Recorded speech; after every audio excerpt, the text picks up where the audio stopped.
Hey guys, welcome back to the channel. This is part 1 of our story.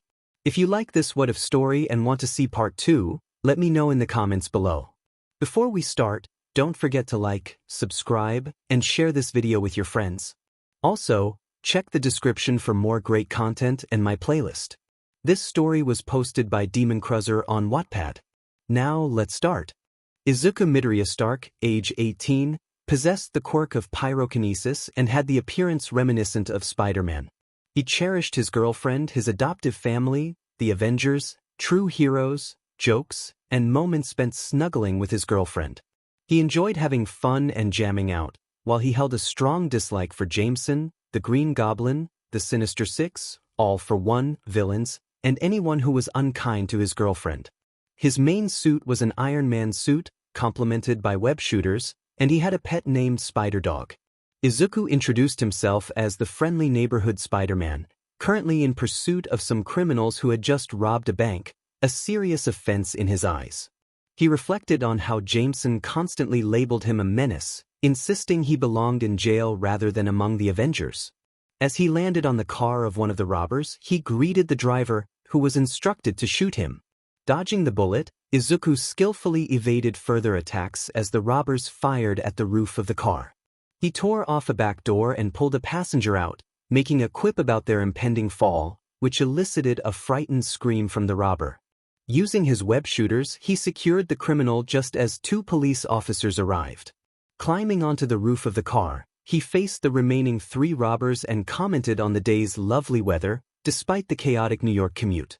They attempted to shoot at him again, but he broke a window and seized the driver, tossing him toward the officers who caught him. He then captured the last 2 robbers, using his web shooters to bring the car to a stop. One of the robbers admitted to being scared, prompting Izuku to drop him in disgust. Izuku reminisced about how he became Spider-Man. At the age of 8, he had moved to New York with his parents because his father was friends with Tony Stark, also known as Iron Man. He had met the Avengers and collected their autographs, which made his friends back in Japan envious. Tragically, the day before their planned return, his parents were killed in front of him, a memory that haunted him daily. The Avengers were there for him, with Tony being the first to comfort him. They promised that if anything happened to his parents, Tony and his wife, Pepper, would take care of him. He found solace in staying in New York, where the Avengers became his family. At 14, during a field trip to Oscorp, he discovered a lab where experiments were being conducted on spiders. After being bitten, he gained his powers. He informed Mr. Stark and trained rigorously, debuting as a hero at 16. Now, 2 years later, he was still going strong. His thoughts were interrupted by the arrival of his girlfriend, Ghost, also known as Gwen Stacy, who warned him that 𝗳𝗵𝗃𝗁 was approaching. They quickly decided to leave before he could arrive.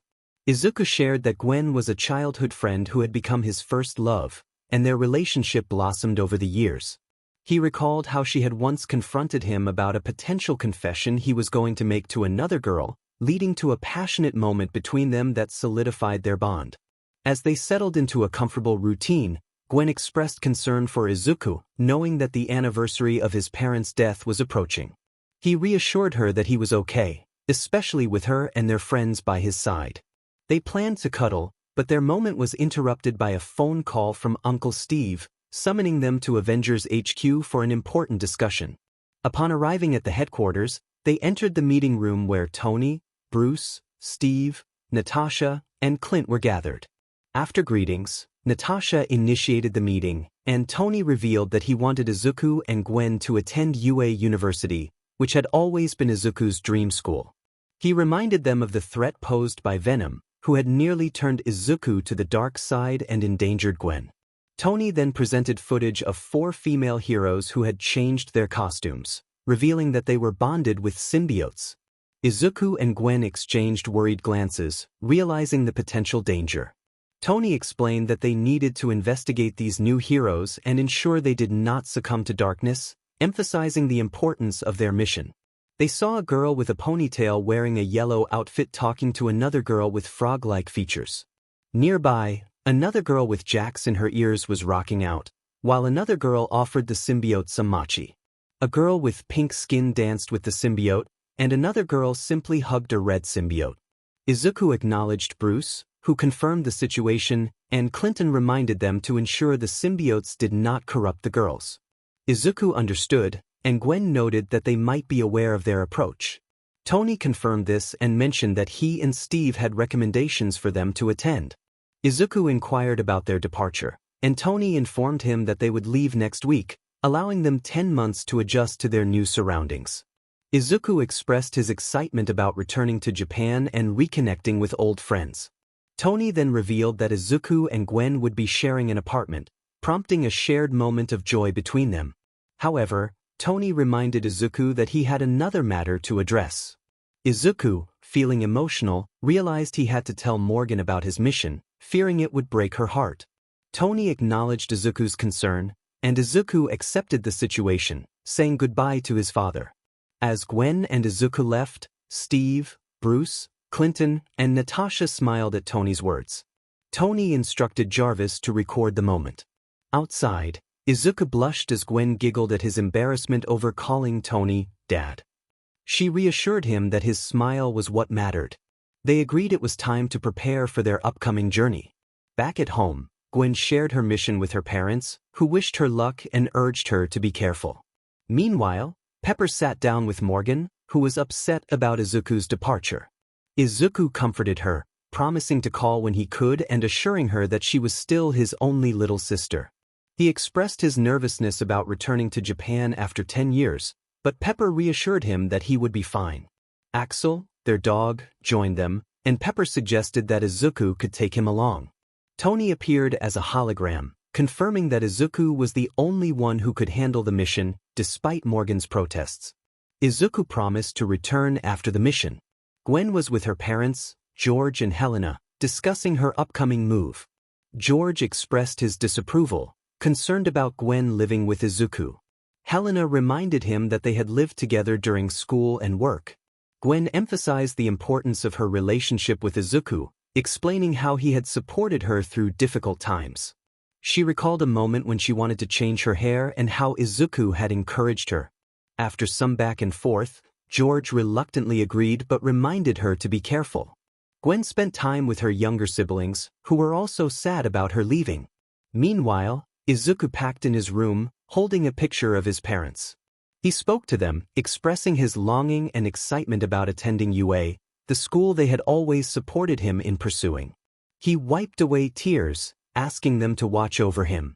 Tony, observing from the window with Steve and Fury, contemplated the truth about Izuku's heritage. Fury pressed Tony about revealing the truth, but Tony insisted that Izuku should not know about the dark past of his family.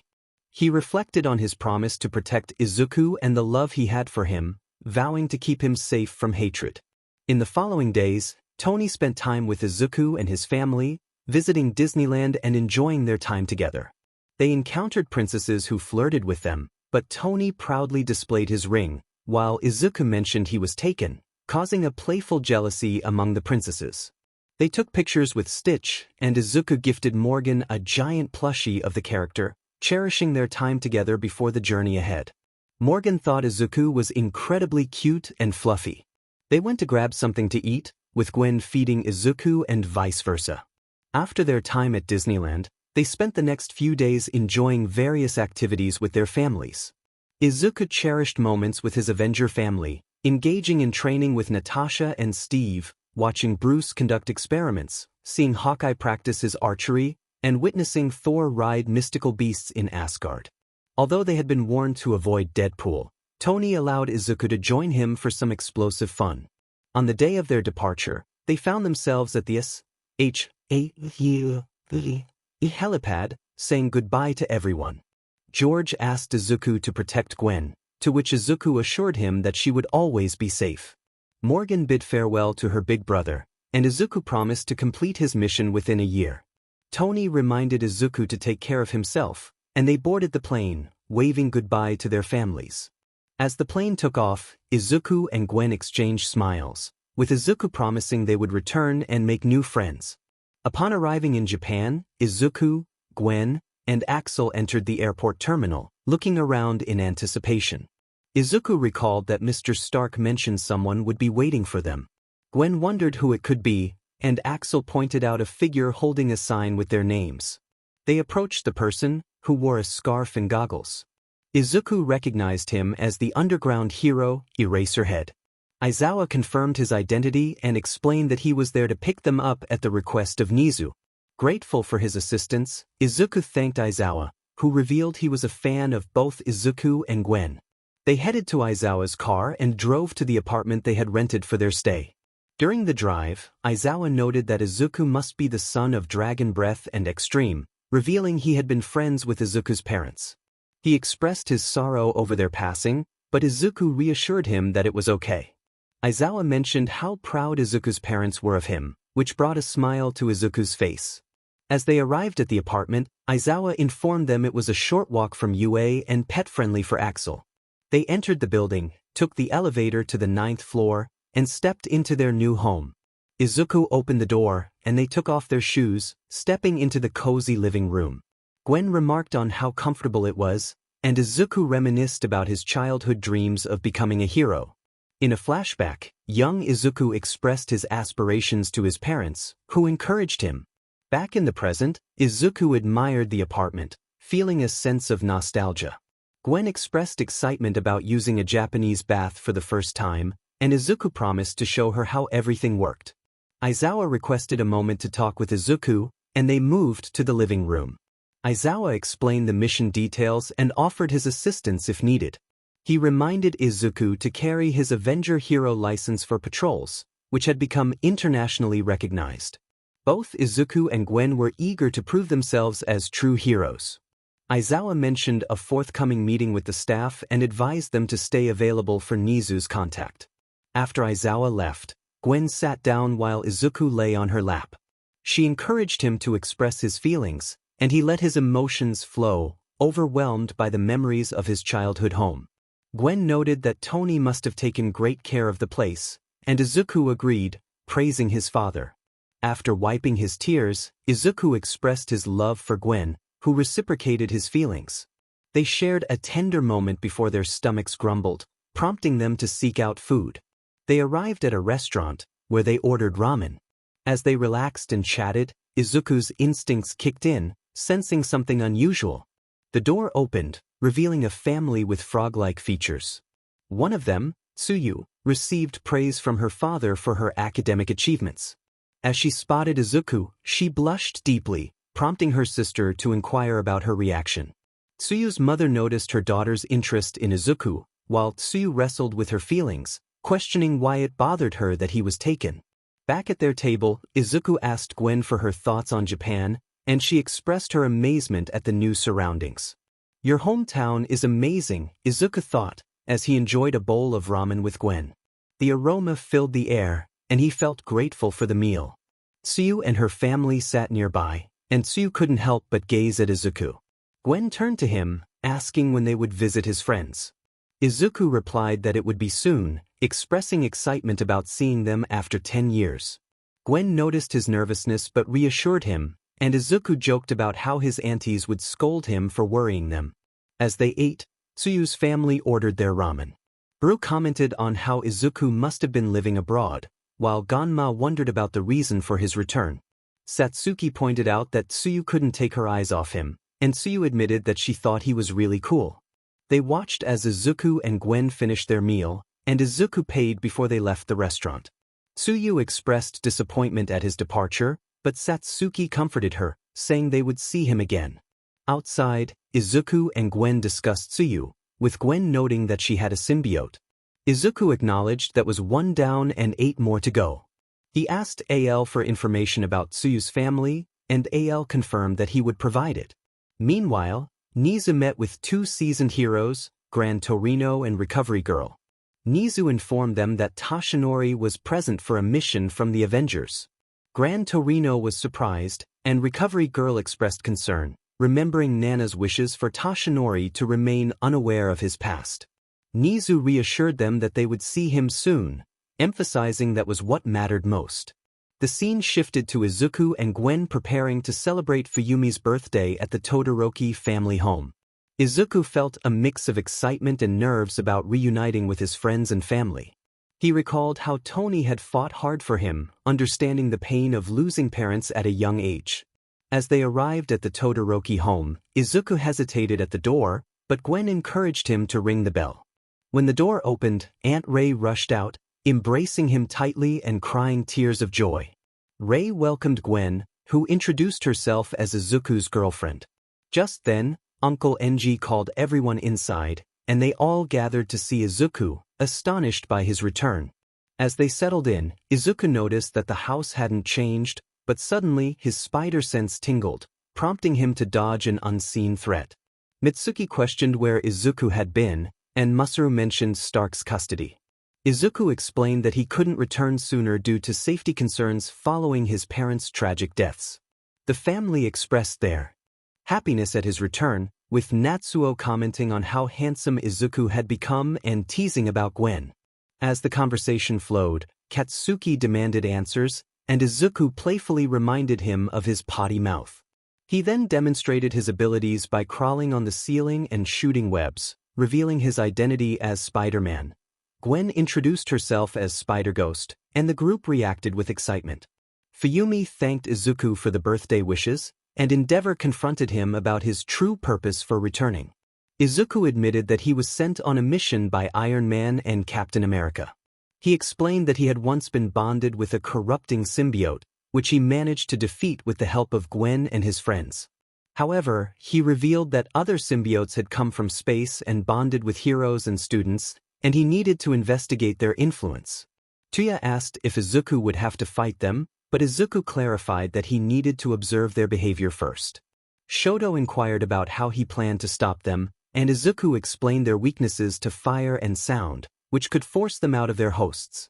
The family listened in awe as Izuku detailed his mission, and 𝗵𝗲𝗄 had more questions, eager to understand the situation further. Izuku and 𝗵𝗲𝗄 were engaged in a serious conversation about the past. When 𝗵𝗲𝗄 asked how Inko and Hisashi had died, Izuku closed his eyes, struggling to recall the memories. He admitted that he didn't remember much due to the trauma he had experienced, which had caused his mind to go into overdrive, resulting in amnesia. Tuya pointed out that reports indicated Izuku had been present during the incident. Izuku explained that the trauma was so overwhelming that he had blocked it out. Ray expressed relief that Izuku didn't have to relive those memories, while Gwen noted that his memories were returning gradually, piece by piece. Izuku felt uneasy about this revelation, wishing it had remained unspoken. Mitsuki pressed for details about what Izuku could remember. He recounted a figure he had seen, a person in a suit with a metal plate and yellow eyes. Although he couldn't recall the name of the companion, the image lingered in his mind. Natsuo reminded everyone that Inko and Hisashi had been left in an orphanage, indicating there was no family history to explore. Izuku expressed his reluctance to reconnect with them, stating that they had ceased to be family when they abandoned his parents. Psycho shared her own experience, revealing that her father had also been an orphan and had chosen not to pursue a relationship with his 𝗵𝗲𝗄𝗏 mother, as he had been raised by his grandmother. Izuku affirmed that he didn't need anyone else because he had the Avengers and his friends as his family. 𝗵𝗲𝗄 reassured him that they would always be there for him, and Masaru vowed that they would not abandon him again after failing to support him during his darkest moments. Grateful, Izuku thanked them, and Mayumi suggested they cut the cake, prompting cheers from everyone. As the celebration continued, Izuku shared stories of his adventures as Spider-Man, recounting the various villains he had faced.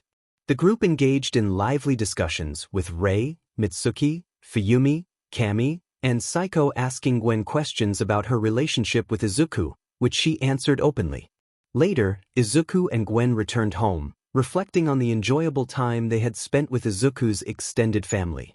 As they settled in, Izuku lay down with Gwen resting her head on his chest. She asked if he ever wondered about his family, to which he admitted he did. He expressed a longing to understand why his parents had never received answers about their own origins. Gwen promised to support him in his quest for the truth. The next morning, Izuku woke to the sound of the shower turning on. Gwen peeked out, inviting him to join her. He quickly agreed, and they shared a moment of intimacy in the shower. Afterward, Izuku prepared breakfast, making coffee and pancakes for both of them. When Gwen emerged, Izuku complimented her outfit, expressing his happiness about their time together. As they enjoyed breakfast, they discussed their plans after the mission, contemplating whether to stay in Japan or return home. Izuku suggested they keep the apartment for future visits, which Gwen liked. Just then, Izuku received a phone call from Uncle Steve, who informed him that 𝗍𝗂 wanted to meet regarding the symbiote situation. After a brief discussion, they prepared to leave, and soon a woman with purple hair arrived to pick them up. She introduced herself as 𝗵𝗃𝗃𝗏, also known as Midnight. Izuku recognized her as a hero and felt a spark of attraction, while Midnight blushed at his compliment. As they drove to UA, Midnight expressed her admiration for Izuku and Gwen as heroes. Upon arriving at the school, Izuku felt a mix of nostalgia and disbelief, recalling his childhood dream of attending UA to become a hero. Gwen noticed his unease and reassured him. They arrived at the principal's office, where Midnight knocked on the door. Once inside, they were greeted by several figures, including All Might. Izuku recognized him immediately and suggested he drop his hero form, explaining how he had deduced his identity. 𝗍𝗂, the principal, was impressed by Izuku's insights, and the group prepared to discuss the important matters at hand. The swirl in their ears was a clear indication. 𝗍𝗂 explained that Fury and Stark had briefed him on the situation. He wanted everyone to be aware that Izuku pointed to Midnight, revealing that she had a symbiote. Midnight acknowledged this, and Gwen noted that Izuku had bonded with a symbiote named Venom. Since then, he had developed the ability to sense symbiotes. Midnight called for Agony to come forward. Agony revealed that he was aware of Venom and noted that he was the strongest symbiote among them. It was unusual for Venom to bond with someone so young. Izuku listened as Agony mentioned that Venom had a sister, which surprised him. Agony remarked that Izuku seemed to know little about their species. 𝗍𝗂 then addressed Mr. Stark, expressing curiosity about the newcomers. Izuku introduced himself with a bright smile, while Midnight blushed at the mention of Daddy. Recovery Girl asked Izuku why he had chosen to become a hero. He explained that in dire situations, a true hero not only saves lives but also uplifts spirits. He believed that even in the scariest moments, a smile could convey reassurance. The others observed as Izuku brought his fingers to his lips, showcasing his belief in heroism. 𝗍𝗂 stated that they would assist Izuku, to which he expressed gratitude. They decided to discuss how to identify the other girls with symbiotes. Midnight led the way to the teacher's lounge, with Izuku, Gwen, and Midnight following. Meanwhile, AM and Recovery Girl were puzzled about the situation. AM felt a sense of familiarity with Izuku, while Recovery Girl confirmed that Izuku was the grandson of Nana, which left AM in shock. The realization that Izuku shared his grandmother's heroic spirit moved AM to tears, and he vowed to protect him. Gran Torino cautioned AM about his declining time as a hero and the need for a successor for One for All. AM insisted that he would protect Izuku and not fail his family again. Later, Izuku swung through the city while Gwen spent time with Midnight, who had become like a sister to her. Enjoying his solitude, Izuku pondered what to do next when he heard a scream. Looking down, he saw a couple in distress, with the husband injured. The wife cried out for help, revealing that their daughters had been taken. Izuku quickly shot a spider tracker at the minivan. The husband, Lloyd, was in pain, and his wife, 𝗍𝗂, urged him not to move. Izuku jumped down to assist them, explaining that he needed to cauterize Lloyd's wound. He warned Lloyd that it would hurt, but he needed to endure it. After closing the wound, Lloyd lost consciousness from exhaustion. 𝗍𝗂 was concerned about her husband's condition, and Izuku reassured her that he was merely exhausted and needed to get to the hospital. They rushed to the hospital, where Lloyd was treated and 𝗍𝗂 was checked on. Both remained worried about their daughters. In his hero outfit, Izuku communicated with AL, who confirmed that the minivan had passed through Mustafa City and was now in the outskirts, near a forest with abandoned houses. Izuku instructed AL to use satellites to pinpoint their exact location. After 2 hours, Gwen arrived, and they met with 𝗍𝗂 and Lloyd. 𝗍𝗂 anxiously asked about her daughters, and Izuku informed them that they were working on locating them. He emphasized the importance of honesty, warning that any lies could endanger their daughters. 𝗧𝗏 introduced himself as part of the wealthy 𝗎𝗎𝗎 family and explained that they had both friends and enemies. Izuku pressed for any recent events that might have led to their daughter's abduction. 𝗏𝗏 mentioned a sudden death ruled accidental, but the son of an employee believed it was a conspiracy. Izuku asked for the employee's name, and 𝗏𝗏 revealed it was 𝗧𝗵𝗃𝗃 𝗵𝗃𝗏. Izuku instructed AL to gather information on 𝗧𝗵𝗃𝗃. 𝗏𝗏 attempted to rise, but Izuku firmly told him to stay put, insisting he was too injured to move. Gwen understood that Izuku was determined to prevent anyone else from experiencing loss. As time passed, AL provided details about 𝗧𝗵𝗃𝗃, revealing his age, quirk, and mental health struggles. He had accused the 𝗎𝗎𝗎 family of wrongdoing, claiming they were involved in a conspiracy. Suddenly, they saw a news report featuring a man in a white mask who introduced himself as 𝗧𝗵𝗃𝗃 𝗵𝗃𝗏, declaring his intent to expose the corporation for their alleged crimes. He claimed to be seeking justice for the employees he believed had been wronged. So that was why he had his daughters with him. He showed two girls, the older one standing protectively in front of the younger one, who was crying. Anarchy demanded that 𝗏𝗏 𝗎𝗎𝗎𝗎 come to the cameras and confess his past, revealing the truth to the world, otherwise, his daughters would suffer the consequences. He had 6 hours to comply. Izuku approached the room where 𝗏𝗏 was trying to leave, but he quickly used his webs to restrain him. 𝗏𝗏 pleaded to be released, expressing concern for his daughters. AL informed Izuku that he had located the girls, who were on the outskirts near a cabin by a waterfall. Izuku instructed Mrs. 𝗎𝗎𝗎𝗎 to stay with her husband while he went to rescue their daughters, assuring her that he would not let them be harmed. Determined, Izuku and Gwen set off to save the two girls. Meanwhile, Anarchy greeted Momo and Hina 𝗎𝗎𝗎𝗎𝗎. Momo insisted that her father was not a cult leader, and Hina echoed her support, declaring their father a good man. Anarchy dismissed their claims, accusing 𝗏𝗏 of killing his father and promising to bring him to justice. Momo argued that her father had cared for his employees, even paying for the funeral arrangements after the tragic accident. Anarchy, furious, struck Momo, who glared at the door in anger, contemplating her next move. 𝗧𝗵𝗃𝗃, a symbiote within Momo, sensed a presence nearby. Momo inquired if it was a hero, but 𝗧𝗵𝗃 was uncertain, sensing another symbiote that was no longer bonded. Momo remained hopeful that help would arrive, reassuring Hina that their parents would be waiting for them. She instructed 𝗧𝗵𝗃 to take Hina away if the deadline approached. Meanwhile, Izuku and Gwen swung through the air toward their destination.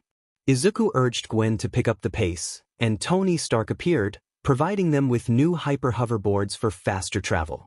Excited, they hopped on and sped toward the location. Upon arrival, Izuku scanned the area, noting that Anarchy had hired a group of goons to guard the cabin. He counted 20 men, all searching for intruders.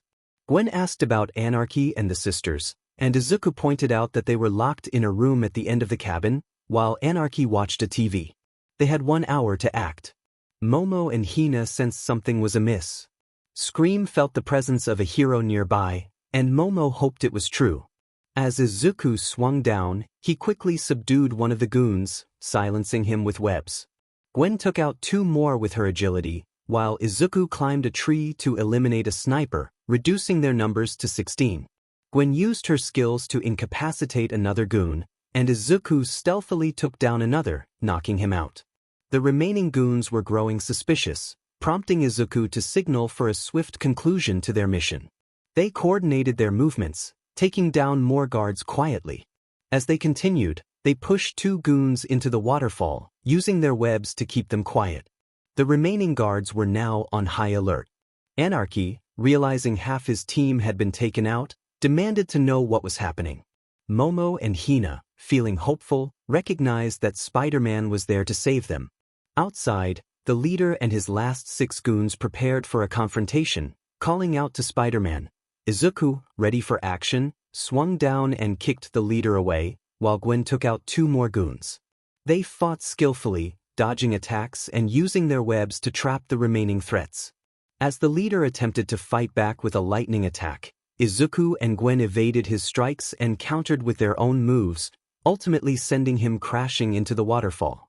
Just as they thought they had the upper hand, a bomb exploded nearby, sending them crashing into the trees. 𝗵𝗃𝗃 declared that their interference had ruined his plans. Izuku observed 𝗵𝗃𝗃 with concern, noting the turmoil within him. 𝗵𝗃𝗃 was struggling with the loss of his father, who had tragically died in an accident. Despite Izuku's attempts to reason with him, 𝗵𝗃𝗃 reacted with anger, unleashing explosions in frustration. Izuku insisted that the video evidence confirmed it was an accident, urging 𝗵𝗃𝗃 to believe him. 𝗵𝗃𝗃 questioned why he should trust Izuku, who empathized with him, sharing his own experience of losing his father at a young age. Izuku understood the anger that came from such a loss and reminded 𝗵𝗃𝗃 that his father would be saddened by his current path. 𝗵𝗃𝗃 dismissed Izuku's words, throwing another explosive device, but Izuku skillfully redirected it toward the waterfall and countered with a swift kick that sent 𝗵𝗃𝗃 back. As the confrontation escalated, 𝗵𝗃𝗃 attempted to seize Izuku, but Izuku caught him by the collar and brought him down to the ground. Izuku spoke earnestly, acknowledging 𝗵𝗃𝗃's pain and anger directed at the world and himself. He shared how he had once felt lost and wanted to lash out at everything around him. But he had chosen a different path, inspired by his father's teachings about responsibility that came with power. He had made a promise to help others, embodying the spirit of a hero. Izuku reminded 𝗵𝗃𝗃 that he still had his mother and urged him to consider her feelings. 𝗵𝗃𝗃 hesitated but ultimately agreed to let Izuku help. Izuku promised to involve his friends, the Avengers, to ensure 𝗵𝗃𝗃 received the medical attention he needed. 𝗵𝗃𝗃 reluctantly surrendered as heroes arrived, including 𝗵𝗃𝗃, who would assist him. As the heroes took 𝗵𝗃𝗃 and his associates away, Gwen appeared alongside Momo and Hina, both safe and sound. They were soon joined by Lloyd and Ya, who were greeted with joyful embraces from their daughters. Izuku watched the scene with a mix of sadness and hope, feeling Gwen's reassuring hand on his shoulder. They departed as Lloyd inquired about the heroes' whereabouts, and 𝗬𝗲𝗵𝗃 informed him they had left. Hina expressed her disappointment at not meeting Spider-Man, but 𝗬𝗲𝗵𝗃 reassured her that he would relay the message. Momo gazed at the sky, feeling a blush rise as she remarked on Spider-Man's attractiveness, a sentiment echoed by a friend nearby. Meanwhile, Izuku and Gwen discussed the ongoing situation, noting that they had discovered 3 individuals with symbiotes, with 7 still unaccounted for. Days passed since the incident with 𝗵𝗃𝗃, who had struck a deal with the authorities to provide information on wanted villains. He requested to speak with Spider-Man, whom he trusted more than anyone else. 𝗵𝗃𝗃 facilitated this meeting, and Izuku, in his Spider-Man suit, entered the interrogation room. Izuku acknowledged 𝗵𝗃𝗃's progress in taking his medication and expressed relief that he was focused on his mother. 𝗵𝗃𝗃 revealed that he had information about an old villain planning to return and wreak havoc. Although unsure of the details, he described the villain as strong and injured, wearing a mask that assisted his breathing. 𝗵𝗃𝗃 described 2 followers, one with ashy skin resembling a zombie and the other cloaked in purple mist with yellow eyes. As Izuku processed this information, he recalled a haunting vision of yellow eyes from a traumatic memory. 𝗵𝗃𝗃 warned that they were creating something monstrous, capable of rivaling all might in his prime, which concerned Izuku greatly. Grateful for 𝗵𝗃𝗃's trust, Izuku agreed to help his mother, assuring him that she would be able to visit him in the hospital. 𝗵𝗃𝗃 expressed his gratitude as Izuku prepared to leave.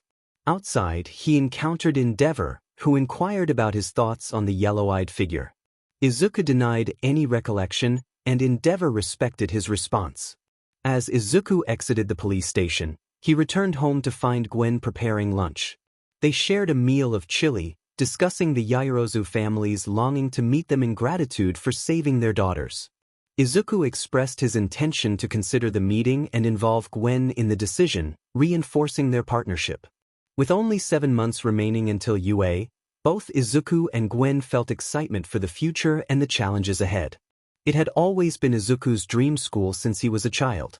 After becoming an Avenger, he never thought he would have the chance to attend. Gwen expressed her happiness about being there with him, reminding him how much she had supported him during his tough times. Izuku felt a warmth at her words, realizing how much she meant to him. Axel, their playful dog, excitedly stuck his tongue out, adding a light-hearted moment to their day. As Axel drank from his bowl and returned to his meal, Izuku reflected on how helpful Uncle Wade had been.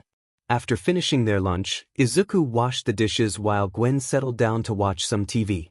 Once he was done, he lay back on Gwen's lap, both of them enjoying a movie and the comfort of each other's company. Gwen shared her love for days like this, and Izuku agreed, feeling that such moments reminded them they were on the right path. They continued watching the movie, Max Steel, a favorite of Izuku's from the pre-quirk era. He had sent a message to 𝗵𝗲𝗏, seeking permission to meet with the 𝗎𝗎𝗎𝗎 family, and they had agreed to do something special for them. Meanwhile, the 𝗎𝗎𝗎𝗎 family discussed how to express their gratitude. Lloyd suggested a dinner, and Hina and Momo enthusiastically supported the idea. However, they knew they would need to reveal their identities, which they promised to keep secret. Back with Izuku, he was engrossed in a video game when he received a message from Shoto. He excitedly informed Gwen that Shoto, Katsuki, Natsuo, and Tuya were planning a boys' day out and asked if he could join. Gwen encouraged him to ask if she could spend time with their girlfriends, and when Izuku relayed the message, the boys were happy to agree. Meanwhile, Toshinori was having a serious conversation with RG about choosing a successor. They discussed the possibility of Izuku being the right candidate, despite his quirk. Toshinori expressed his happiness at the thought of seeing his legacy continue through Izuku. As Izuku prepared to leave with Ace, he reassured Gwen that he would be fine and promised not to cause any trouble. She reminded him to behave, and he confirmed he would. After gathering their things, they headed out, ensuring Ace would have plenty of activities to enjoy. Arriving at the Todoroki home, Izuku greeted everyone warmly, and Fuyumi showered Ace with affection. The group set off, knowing that their day might lead to some mischief. As they walked, Tuya inquired about how Izuku had gotten Ace, and Izuku shared the story of receiving him as a birthday gift from Uncle Wade. They chatted about their lives, with Izuku mentioning how living with Gwen felt like a dream come true. Their conversation turned light-hearted as they discussed the dynamics of their relationships, sharing playful banter about their experiences. Upon arriving at a dog cafe, they found Ace quickly surrounded by female dogs, prompting Shoto to tease Natsuo about it. They settled in for pizza, and as they enjoyed their meal, Izuku reflected on his time with the Avengers and how much he had learned from them. After finishing their food, they paid the bill and continued their day, Ace happily trotting alongside them. As they walked, they shared stories about their lives apart, with Izuku revealing that his parents' life insurance and hero pension had provided for him financially. Mr. Stark taught Izuku how to invest his money, allowing it to grow, so even if he didn't want to become a hero, he would still be a millionaire.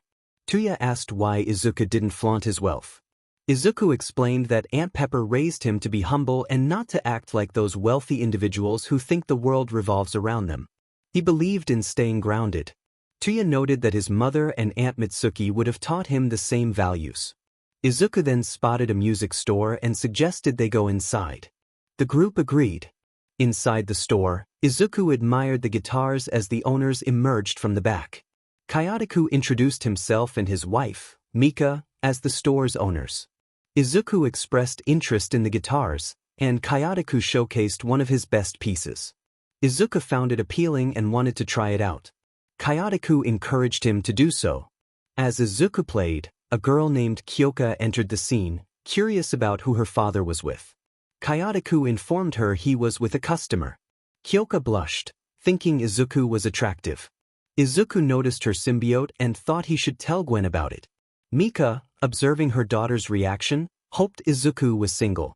Izuku decided he wanted to buy the guitar, and Kayadaku agreed, suggesting Kyoka handle the transaction. Kyoka led Izuku to the cashier, where she placed the guitar in its case and included an amplifier.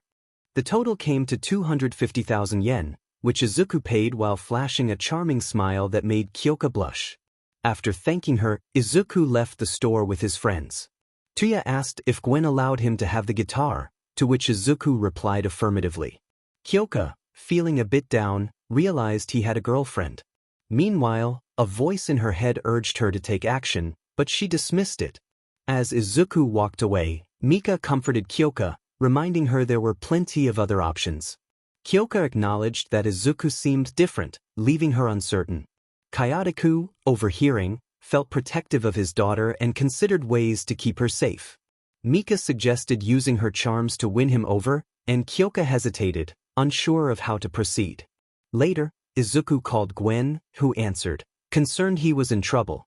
He reassured her that he had simply bought a guitar and encountered another girl with a symbiote. When Natsuo asked if it was the mother or daughter, Izuku clarified it was the daughter, who had a quirk related to sound. Gwen realized that this meant the symbiote would be immune to sound, which posed a challenge. They discussed their progress in meeting symbiote hosts and agreed to talk more later. Before hanging up, Gwen asked about his preference for stockings, and Izuku confirmed he liked them, ending the call with affectionate words. As they continued their boys' day out, they visited an arcade, and Izuku bought flowers and chocolates for Gwen, with the other boys doing the same for their girlfriends. The scene shifted to Izuku and Gwen preparing for dinner at the 𝗎𝗎𝙢𝙢𝗢𝗍 mansion that evening. Izuku dropped off Ace with Natsuo, who was trying to impress girls. He adjusted his bow tie, recalling how his uncle Happy had taught him to tie it, which brought a smile to his face. Gwen complimented his appearance, and he returned the favor, noting how appealing she looked. With everything ready, they called an Uber and headed to their destination. After a 20-minute ride, they arrived at the 𝗎𝗎𝙢𝗎 mansion. Upon arrival, they announced themselves at the gate, and the voice on the intercom confirmed their invitation. The gates opened, and they walked toward the front door, where a butler greeted them and led them to the living room. As they entered, you recognized Izuku and thought of Inko. Lloyd commented on how Izuku looked as Spider-Man, and Izuku requested that he keep his secret. You inquired about Izuku's relationship with Inko, revealing that they had been friends in their youth but lost touch due to their respective paths. Izuku acknowledged the resemblance to his mother, and Hina, a young girl, introduced herself and asked to call him Oniai-chan, which Izuku agreed to, feeling a sense of warmth at the title. Lloyd invited everyone to enjoy dinner, and Izuku sat between Momo and Gwen. As they began the meal, Lloyd expressed gratitude for Izuku and Gwen's heroics in saving his daughters. Izuku humbly accepted the thanks, stating it was the right thing to do. During dinner, you asked about Izuku's hesitation with Hina's request, prompting him to share a personal story about his mother, which led to a moment of understanding among the group. Lloyd then inquired about life as Spider-Man, to which Izuku responded positively, sharing his dream of being a hero and how being an Avenger allowed him to pursue that dream. Lloyd mentioned that he had heard Izuku was close to Iron Man. Izuku explained that Iron Man was a friend of his father, and a lawyer had informed Iron Man that he had custody of Izuku, as his father only trusted him in case something happened to them. Lloyd expressed his approval, and Izuku nodded in agreement. Momo then asked Izuku what his plans were. He replied that he and Gwen were tasked with going to UA. Momo shared that she was also going to UA as a recommended student, and Gwen added that they were part of the Avengers. Hina chimed in, expressing her excitement about being able to see Izuku more often. Izuku assured her that they would try, though he still had other responsibilities. Yu was curious about how Izuku and Gwen had met. Hina eagerly wanted to hear the story. Gwen explained that they had met in elementary school when Izuku was the new student, and they learned about what had happened to his parents. Izuku reflected on being an outcast for a couple of years until Gwen began to talk to him, and they became friends. In high school, they started dating after Gwen had felt jealous about Felicia planning to confess to Izuku. Gwen had marched up to him and kissed him in front of the whole school, declaring that he was hers. Gwen blushed at the memory, admitting that she didn't want anyone to take him away from her. Hina sighed, calling it romantic, while Lloyd, feeling a bit awkward, agreed. Suddenly, 𝗬𝗵𝗲 appeared, causing Momo to scold her for coming out. 𝗬𝗵𝗲 explained that she wanted to meet Izuku since she knew he was with Momo. Izuku confirmed this, and 𝗬𝗵𝗲 asked who he was bonded with from her planet.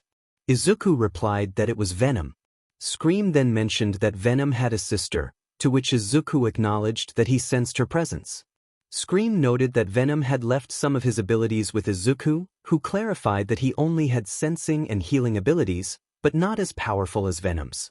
Hina expressed her admiration for 𝗬𝗵𝗲, and Izuku turned to Momo, asking about her quirk. Momo introduced herself and explained that her quirk was creation, allowing her to create anything non-living. Izuku asked her to create something he had written down, and after reading it, Momo confidently made the item. Izuku was surprised to find that she had created vibranium and adamantium, the strongest metals in the galaxy. Momo was astonished, and Gwen suggested they keep this information to themselves, knowing how valuable those metals were. Izuku insisted that Momo should not tell anyone about her ability to create them, as he needed to inform Mr. Stark. As they finished their food, they talked a bit more before heading home. Momo felt happy being near Izuku and conversing with him. When Izuku and Gwen returned to their apartment, they found Natsuo there. Izuku asked how things had gone, and Natsuo revealed he had gotten a phone number from a girl he used to know in elementary school. Izuku joked about the free babysitting in exchange for using Axel to get the number, and Natsuo left afterward. Izuku, Gwen, and Axel changed into their pajamas and went to bed. As time passed, Izuku and Gwen spent more time together, going on many dates and even visiting a hot spring. Izuku remarked that there were only 5 months left until the entrance exams, to which Gwen responded that he was eager. Izuku explained that UA was his dream school, and Gwen encouraged him, saying he would achieve it. One day, Izuku received a phone call from Nizu, who requested their help with the situation.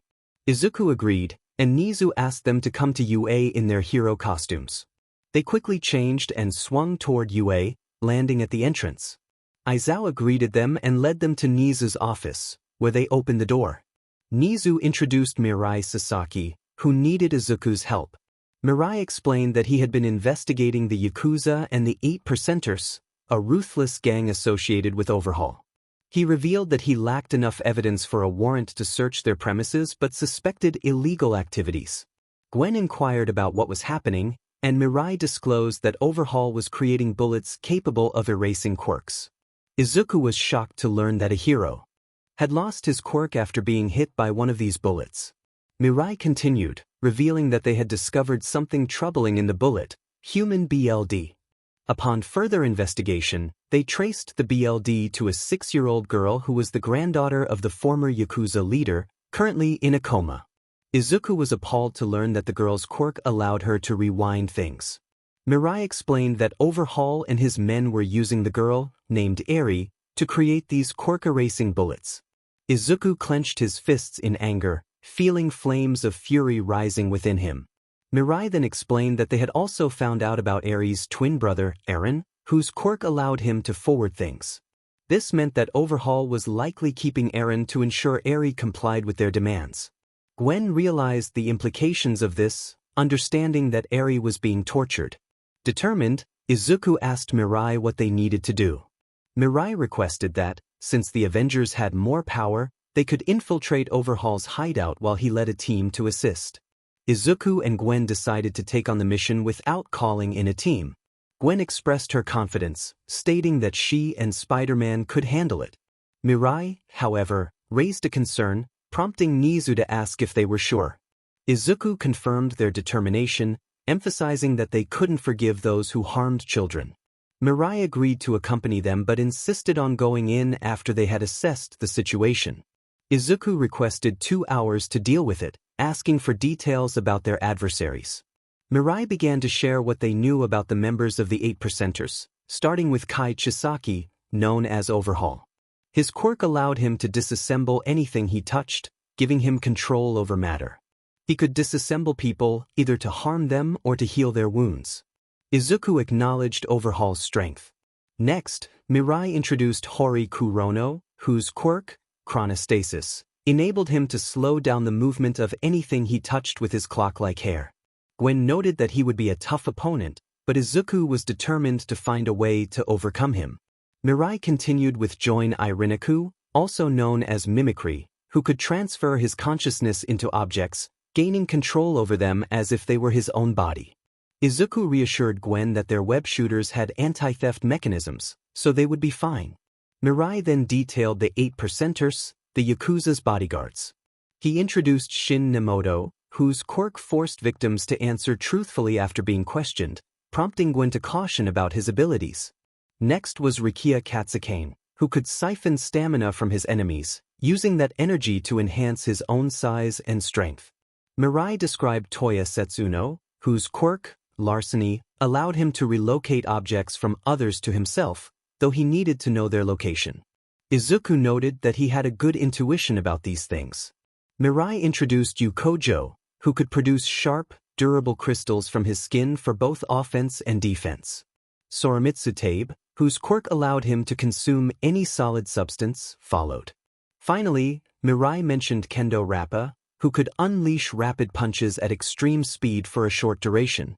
Izuku and Gwen felt confident they could withstand these challenges. Mirai then described 𝗬𝗃𝗁𝗍, who could create a durable force field around himself, prompting Izuku and Gwen to acknowledge he could be a problem. The last member, 𝗎𝙪𝙢𝙢𝗎, had a quirk that caused severe dizziness, affecting balance. Izuku pointed out that their spider abilities would counter that. As they prepared to leave, Izuku and Gwen assured Mirai they would help. They exited the office, leaving Mirai to reflect on a troubling vision he had seen of Spider-Man. Nizu inquired about the vision, and Mirai shared his concern for Spider-Man's future. Meanwhile, Izuku and Gwen swung through the city, moving faster than usual. Izuku was eager for a frontal assault, feeling the need to release some pent-up frustration. Gwen shared his enthusiasm, and they set off toward the compound. Inside the basement, alarms blared as 𝗎𝗏𝗏 emerged from a room, heading to the monitor. Chronostasis reported that they were under attack, and 𝗵𝗃𝗃 asked who was responsible. 𝗎𝗏𝗏 ordered the monitors to be activated, revealing Spider-Man and Spider-Ghost effortlessly defeating their henchmen. The henchmen were in disarray, realizing the gravity of the situation as they were quickly subdued. 𝗎𝗏𝗏, frustrated by their strength, regretted underestimating them. He decided to send the 8%ers to confront the intruders, dismissing any thoughts of retreat. Meanwhile, Eri and Eren watched from their room, hopeful that Spider-Man would come to save them. As Izuku and Gwen infiltrated the compound, they searched for a secret elevator. Upon finding it, they jumped down and opened the hatch. Gwen playfully asked Izuku to open the door for her, and he complied. However, Rappa ambushed Izuku, throwing him against the wall. Izuku quipped about Rappa's behavior, while Rappa declared their fearsome reputation as the 8%ers. Gwen humorously pointed out that Rappa was in the wrong universe, referencing another franchise. With their resolve strengthened, Izuku and Gwen prepared to face their opponents, ready to take on whatever challenges lay ahead. They separated into different sides of the room, each looking at their opponents. Izuku and Gwen were determined to take the kids with them, one way or another. Izuku faced off against 𝗬𝗃𝗁𝗍𝗏, Kendo Rappa, Rukia Katsucane, and 𝗬𝗁𝗎𝗁𝗍. As Katsucane prepared to attack, Izuku dropped a stink bomb, causing Katsucane to hold his nose. Seizing the moment, Izuku shot his web at Katsucane, slamming him into the ground and jumping on top of him, delivering a double kick to keep him down. Yu observed the fight, noting that Izuku had taken one of them down instantly and was more skillful than he had anticipated. Rappa, however, was undeterred and declared his intent to defeat Izuku.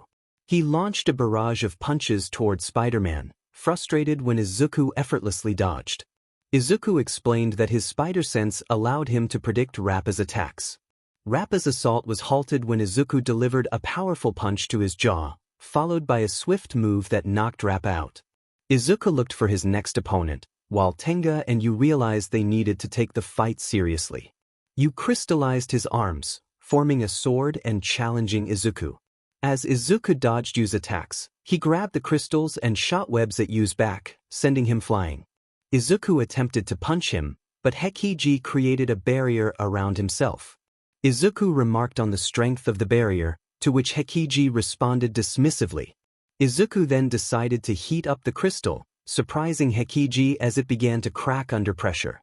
Yu charged at Izuku, but he dodged, causing the crystal to shatter and allowing Izuku to web 𝗬𝗃𝗁𝗍 before knocking Yu out with a punch.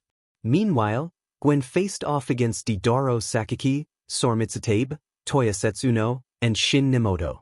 She expressed her disdain for harming children, emphasizing Hulk's protective nature. Sakaki attempted to make her dizzy with his quirk, but Gwen remained unfazed, explaining that her spider-like abilities prevented dizziness. The situation escalated as Gwen knocked Shin out with a kick and swiftly took down Sakaki with a backflip maneuver. With only Toya and Tabe left, Gwen quickly subdued Toya by tying his hands and tapping him on the back of the neck, causing him to pass out. 𝗬𝗲 was the last to be dealt with, as Gwen easily tied him up, considering him no threat. After securing her opponents, Gwen joined Izuku, who had also finished tying up his foes. Izuku noted that their captives weren't squirming like Gwen did when he tied her up, to which she replied that they were fortunate to be unconscious. As they prepared to leave, 𝗬𝗲𝗺 grew angry, realizing the kids were missing and demanding his assistants find them. Meanwhile, Eren and 𝗬𝗏, the captured children, held on to hope that Izuku and Gwen would rescue them. Eren reassured 𝗬𝗏 that Spider-Man was the strongest hero and would save them, urging her to believe. As Izuku and Gwen moved through the area, they spotted the two children. Eren recognized them immediately, and Gwen confirmed they were there to save them.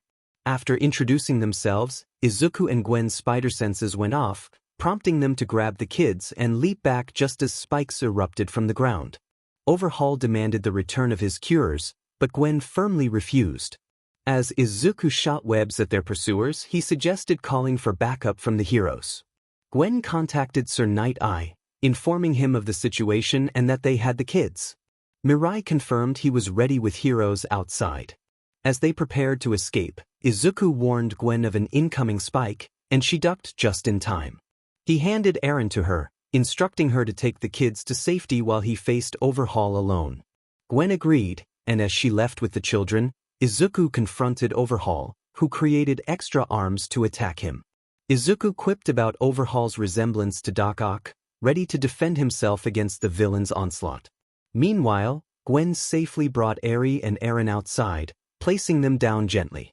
𝗬𝗏 expressed her gratitude for being saved. Gwen reassured Eren that Spider-Man would be okay, emphasizing his strength. Inside, Izuku skillfully dodged punches, performing a backflip that sent 𝗬𝗏𝗺 soaring into the air. He shot his web at 𝗬𝗏𝗺, slamming him to the ground. 𝗧𝗵𝗃𝗲 and 𝗵𝗃𝗃 attempted to attack, but Izuku leaped and executed a split kick, sending them back. He then grabbed one of 𝗬𝗏𝗺's arms and teased him about his size, prompting 𝗬𝗏𝗺 to angrily attempt to punch him with his remaining arms. Izuku ducked and shot webs at 𝗬𝗏𝗺's legs, causing him to stumble. As Izuku's spider sense went haywire, he jumped back just as 𝗵𝗃𝗃 and 𝗧𝗵𝗃𝗃 rushed toward their boss. 𝗬𝗏𝗺 declared he would show them the true terror of his quirk. Meanwhile, Gwen with the kids felt her own spider sense flare up. She quickly grabbed both children and leaped to safety as a massive creature emerged from the rubble. Eren urged Gwen to go, insisting they would be okay, while 𝗬𝗏 expressed their determination to be strong. Gwen called for 𝗧𝗏, who barked in response, and she instructed him to protect the kids before heading toward Izuku. Reunited, Izuku noted that Axe had come to help, and Gwen agreed that he seemed stronger than before. Tony then sent down their new and improved iron spider suits, which bonded with them as they jumped to avoid the rumbling rocket overhead. Izuku was thrilled with the suits, while Gwen shared his excitement. 𝗬𝗏𝗺, however, threatened them, but Izuku confidently stated they would not die. Instead, he would bring 𝗬𝗏𝗺 down. As 𝗬𝗏𝗺 swung his fist, Izuku caught it with his arms, and Gwen swung toward the other arm, using her webs to trap it. She executed a side flip to dodge another punch. Izuku pushed back against 𝗬𝗏𝗺's arm, and together they swung down, grabbing his legs and slamming him to the ground. Izuku declared they needed to take him out of the fight, and they climbed his body as he struggled to shake them off. They struck him, causing him to scream in frustration. Izuku confronted 𝗬𝗏𝗺 about his cruel treatment of children, while Gwen insisted they were not cursed but blessed. They vowed to save the kids and ensure they would never suffer again. Eren and 𝗬𝗏, inspired by their words, felt a sense of belonging for the first time. Izuku, fueled by determination, ignited his hand in blue flames, vowing not to let anyone he loved die again.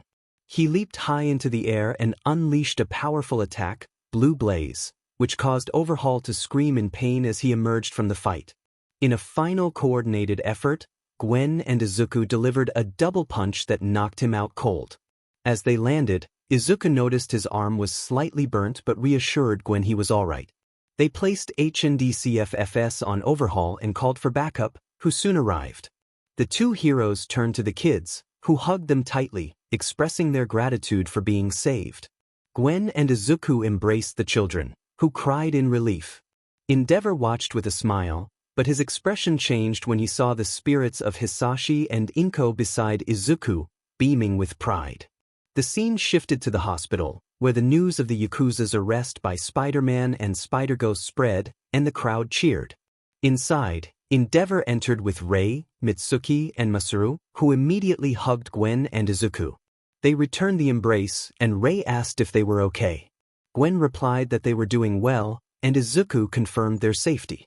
𝗵𝗲𝗏 noted the impressive display of blue fire from Izuku, who explained he had trained hard with his quirk outside of being Spider-Man.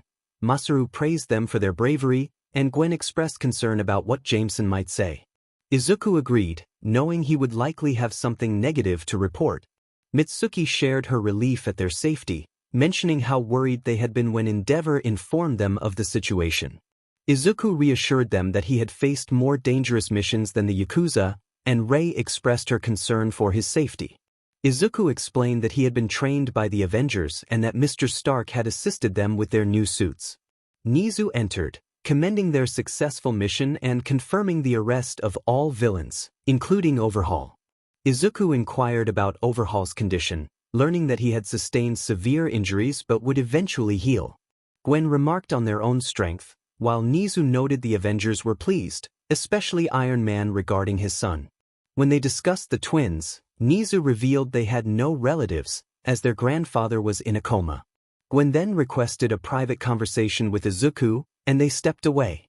Nizu excused himself to prepare some documents, leaving Mitsuki curious about their purpose. On the rooftop, Gwen took Izuku's hands and expressed her longing to adopt the twins, wanting to ensure they would no longer suffer. Izuku, understanding her intentions, kissed her, and she was taken aback but reciprocated the kiss. The kiss was filled with love. Izuku paused, thinking about what he wanted to say. Gwen wrapped her arms around his neck, expressing her deep affection for him. Izuku acknowledged that every day with her was a blessing, but he wished his parents could be there to share in their joy. Tears filled his eyes as he reflected on how he never imagined becoming a dad, knowing his parents would have spoiled their grandchildren. Unfortunately, they would never get the chance to meet them or their future children. Gwen reassured him that they would be watching over them, ensuring their safety. Izuku wiped away his tears, feeling comforted by her words. They decided to return when a doctor informed them that the kids were asking for them. As they entered the room, they found Eri and Eren in their beds. Eri looked at them curiously, asking who they were. Both children shot webs at the ceiling, realizing who had come to see them. Gwen explained that it was a secret. Eren was excited to meet them, while Eri expressed her gratitude for being saved. Izuku smiled, stating that helping others was what heroes did. Eren asked about their future, and Eri wondered where their dog was. Gwen explained that pets weren't allowed in the hospital, which disappointed Eri, who had wanted to meet him. Izuku promised her that she would meet the dog soon, and Eri felt a wave of happiness at the thought. Gwen spoke to the children, informing them that the doctors had confirmed they were both okay. Eri was relieved, and Eren felt reassured. However, Eri asked what would happen to them next, and Gwen explained that they might be sent to an orphanage. They both sat on their beds, understanding the situation. Izuku gently told them that they had checked and found they didn't have any family nearby. Gwen added that while they might be sent to an orphanage, there was a chance someone could adopt them. They asked if the children would like them to adopt them. Eren and Eri were surprised and hopeful, asking if they really meant it. Izuku assured them that their quirks were not curses but precious gifts that could save lives with time and training. Eri's eyes lit up, and Eren asked if he could call them Mom and Dad. Izuku happily agreed, and Eri called them Daddy and Mommy, which filled both Izuku and Gwen with joy. Outside, Bakugo and Todoroki watched the scene unfold, with Masaru commenting that he had expected this outcome. Mitsuki remarked that Inko would have been overwhelmed with emotion, while 𝗵𝗲𝗏 speculated that Hisashi would have quit smoking for their sake. Rei agreed, adding that he would be upset about his money being spent. Mitsuki felt that Izuku deserved this happiness and more. Nizu entered the room with the adoption papers, revealing that he had connections with judges who could expedite the process. Gwen was surprised, thinking it usually took months to finalize such matters. 𝗎𝗠 reassured them that everything would be taken care of. Izuku expressed his gratitude, and 𝗎𝗠 offered to be their teacher if they came to UA with him. After signing the papers, the children hugged their new parents, and Izuku looked at Eri, playfully asking her to sign a paper stating she could never have boyfriends. Gwen noted that it was similar to what Mr. Stark had done with Morgan. Meanwhile, Tony was with Pepper and Morgan, who felt an urge to spend his money. Tony joked about wanting to see Hulk smash someone. Back with Gwen's parents, George noticed Helena smiling and asked what was wrong. She expressed a longing to use his money for cute things, while George felt a strange urge to shoot someone, wondering if their daughter had done something good. The next morning, Izuku woke up early while Gwen slept. He checked on the kids, who were still sleeping on their air mattresses. Realizing they needed supplies, he checked his bank account and saw that his latest investment had paid off. He decided to make breakfast. After 30 minutes, Gwen and the twins emerged from their room, drawn by the delicious aroma of food. Izuku welcomed them to a big breakfast, excited for the day ahead. He asked if they wanted to share a room or have their own, and both children chose to have their own rooms. Izuku and Gwen planned a shopping trip, knowing it would be a fun outing. Izuku encouraged Eren to trust him about getting a leather jacket and glasses, while Eren expressed curiosity about the sailor outfits he had heard about. Izuku assured him they would find something cool. As they got ready, Izuku helped Eren change into his clothes. Eren wondered why it was taking the girls so long, and Izuku explained that waiting was just part of being with girls. After 20 minutes, Gwen and Eri emerged, ready to go. Izuku complimented Eri on her beauty, and Eren praised Gwen. They all prepared to leave, with Ace the dog joining them. As they walked to the mall, Eri and Eren held Ace's leash while Izuku and Gwen held hands, feeling like a complete family. Both of them looked at their kids and smiled. Gwen felt that this was perfect, and Izuku agreed, expressing how amazing the feeling was. After a short walk, they arrived at the dog-sitting place, where Ace went inside while Izuku paid for the day. Izuku suggested they start with clothes, and Gwen insisted she would take care of Eri's choices while Izuku promised to handle Eren's clothing. They agreed to meet at the food court in 5 hours, with Izuku reminding Gwen to avoid short shorts, skirts, tank tops, and two-piece swimsuits. As they parted ways, Izuku sighed. Eren pointed out a store filled with girls' clothes, where fathers waited as their wives and daughters shopped. Eren asked if they were dead, and Izuku chuckled, saying they were barely surviving. Eren noted that the big breakfast Izuku made must have been to prepare them for the day. Izuku admitted he had learned from his mistakes and asked Eren what he liked. Eren confessed he wasn't sure but liked red and blue. They headed toward the boys' section, enjoying a typical father-son day together. Izuku encouraged Eren to explore what he liked or didn't like. Eren wondered if there was any Spider-Man merchandise, and Izuku felt a wave of happiness at his son's interest in his favorite character. After 2 hours of shopping, they decided to head to the food court. However, Eren spotted a video game store, and Izuku smiled at the opportunity. He shared a fond memory of his father buying him his first PS5 at Eren's age and felt excited to do the same for his son. They entered the store, and Izuku bought Eren his very first game console, which brought back nostalgic memories for him. After purchasing the console along with a couple of games, they made their way to the food court, waiting for Gwen and Eri to join them. Eren then asked Izuku if he missed their parents. Izuku was curious about what prompted the question. Eren explained that his sister had accidentally rewound their dad, and he wanted to know if it got easier with time. Izuku shared that it didn't necessarily get easier, but one had to live each day.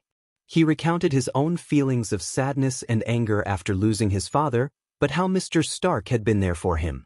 It was through sharing his pain with others, especially Gwen, that he found happiness again. Eren listened intently, and Izuku reassured him that he didn't have to hold in his feelings. He emphasized that it was okay for men to cry, as it made them human. Gwen and Eri arrived, and Izuku welcomed Eri's gratitude for her new clothes. They all sat down to enjoy their meal at McDonald's, savoring each other's company. Suddenly, both Gwen and Izuku felt their spider senses tingle, indicating trouble nearby, but they couldn't pinpoint any issues. Izuku speculated that one of the girls might be with a symbiote, and Gwen suggested they leave to avoid causing any trouble. They finished their meal and headed to a furniture store, where the kids picked out their furniture, which would be delivered the next morning. As it got late, they decided to head home. The twins took their baths, and Eren played with Izuku on their new PS8 while Eri modeled her new clothes for Gwen. They spent the rest of the day having fun together. The next morning, Izuku called out to Gwen, Eri, and Eren that breakfast was ready. Eri rushed to hug her daddy, and they all sat down to enjoy their meal. Gwen explained to the kids that she and Izuku would be attending UA, a school for heroes, but they would be with them most of the time. Eri excitedly mentioned Mr. Fuzzy Man, while Eren referred to him as Rat God. Izuku confirmed that he would be their teacher and was quite smart. He reminded them to keep their identities a secret, as only a few people knew who they were. After finishing breakfast, they gathered their things and headed toward UA. As they walked toward the school, they saw many students entering. Ignoring them, they made their way to the observation room, where they encountered someone who informed them they weren't allowed to enter. However, Midnight intervened, recognizing them as recommended students from America and allowing them to proceed. She led them to the observation room, where Eren and Eri spotted their uncle Shoto. They greeted him, and he introduced them to Psycho, who was also present. Eri happily greeted her aunt, while Eren asked about Uncle 𝗵𝗲𝗄𝗵, who was taking the exams. Izuku hoped 𝗵𝗲𝗄's attitude wouldn't get him into trouble, and Shoto agreed that it was likely. As they settled into their seats, Izuku and Gwen noticed Momo across the room and waved at her.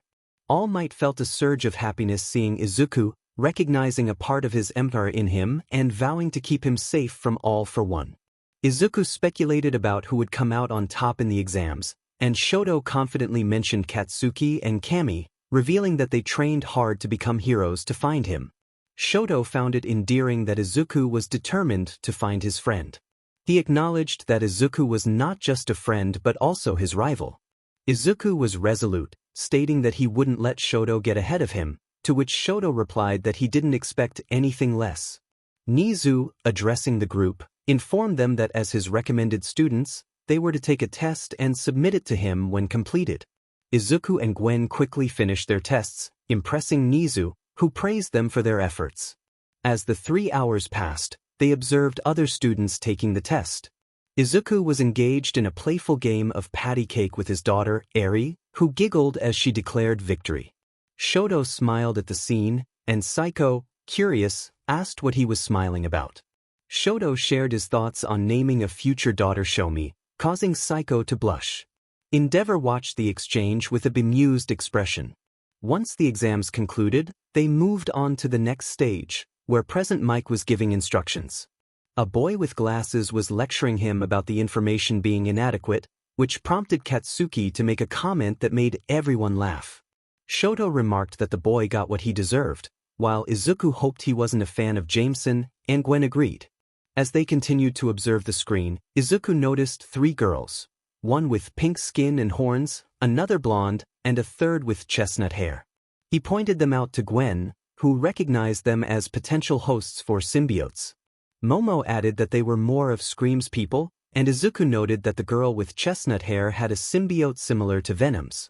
Gwen speculated that she might be Venom's sister, and Izuku expressed his frustration with Venom. They made mental notes about the girls and asked Nizu for their names and quirks, discovering that one of them was 𝗵𝗲𝗄𝗏's daughter.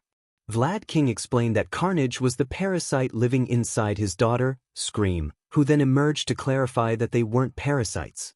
Momo insisted that Scream return inside, and Izuku expressed his concern about stopping her if necessary, to which 𝗵𝗲𝗄𝗏 agreed. The students were successfully taking down robots, with Katsuki leading the charge and helping others.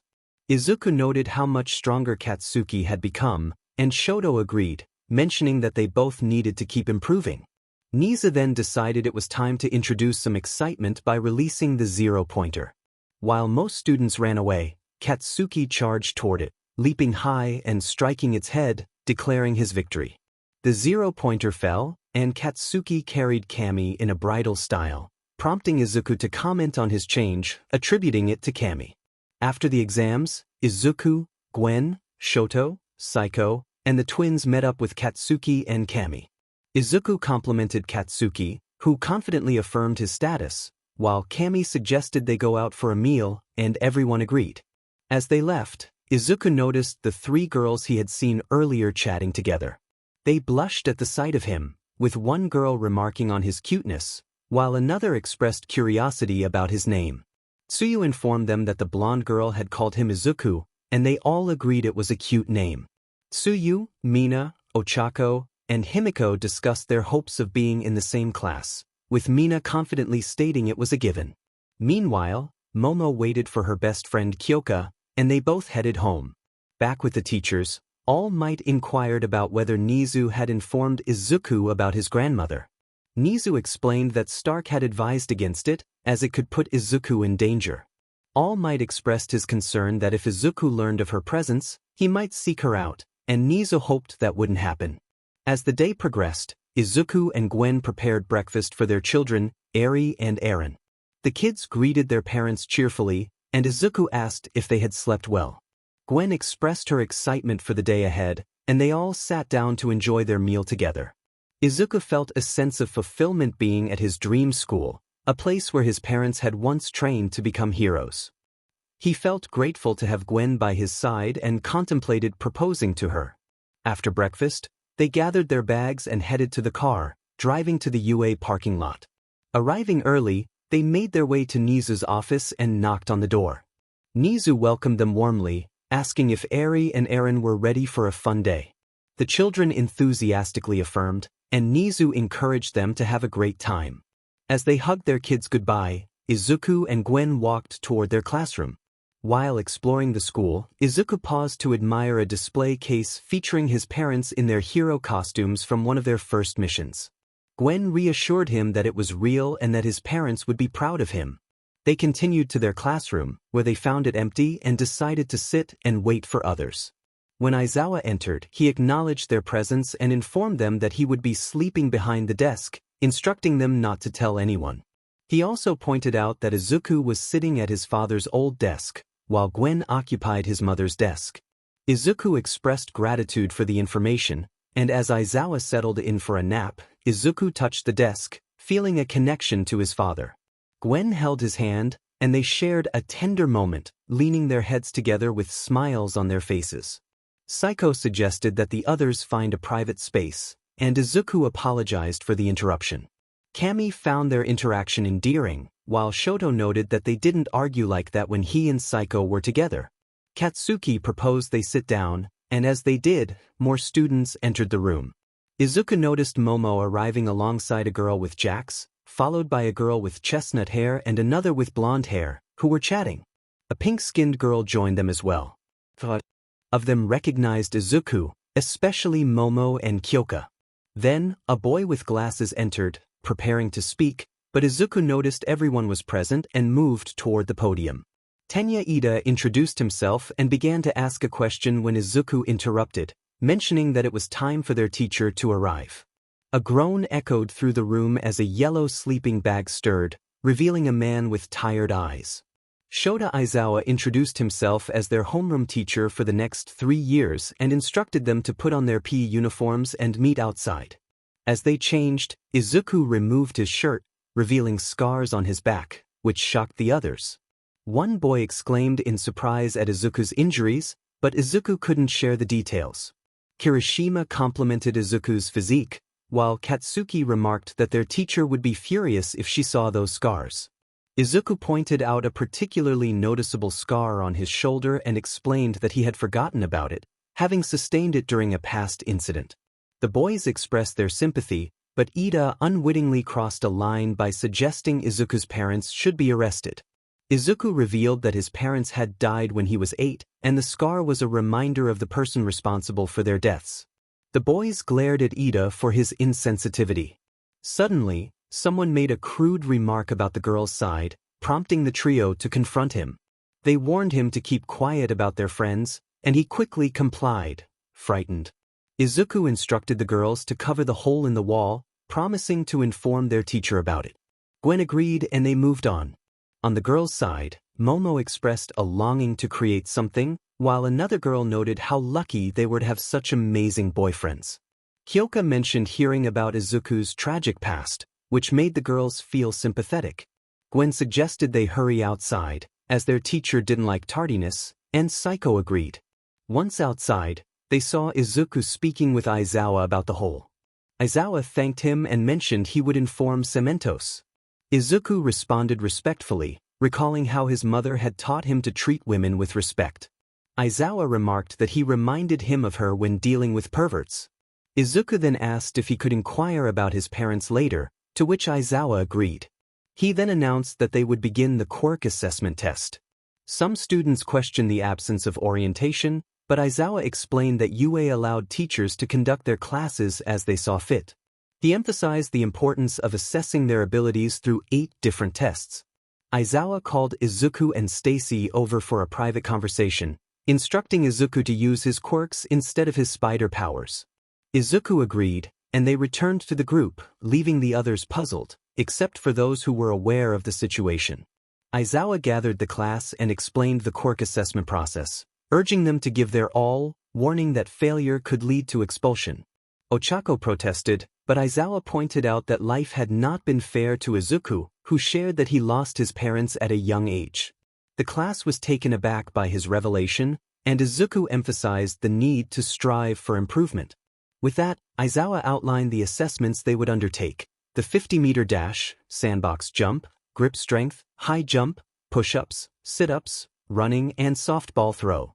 He signaled the start of the 50-meter dash, with Ida and Izuku at the starting line. As the signal was given, Izuku's legs ignited with fire, propelling him forward like a rocket. Aizawa announced their times, with Izuku finishing in 2.5 seconds and Ida in 3.0 seconds. Shoto expressed interest in learning Izuku's technique, and Izuku encouraged him to incorporate his ice powers. Next, it was Stacy and Momo's turn. Momo used rollerblades while Gwen relied on her speed. Aizawa recorded their impressive times, and the girls celebrated their performance. Izuku praised Gwen for her amazing effort. During the grip strength test, some students exceeded expectations, leaving the class in awe. Shoto and Katsuki complimented Izuku and Gwen on their strength, and Aizawa remarked on the power of the Avengers. For the high jump, Izuku and Gwen soared into the air, clearing the height of the school building, which astonished their classmates. Mineta exclaimed in disbelief, calling them monsters for their incredible abilities. Izuku and Gwen stood side by side as their classmates prepared for the next test in the quirk assessment. Aizawa announced that they would be doing push-ups until they could no longer continue. Kirishima was eager to show his strength, while Katsuki grumbled about his rival's enthusiasm. Mina teased Izuku about his budding romance with Gwen, prompting playful banter among the group. As the students began their push-ups, Izuku and Gwen maintained their pace, pushing through the challenge.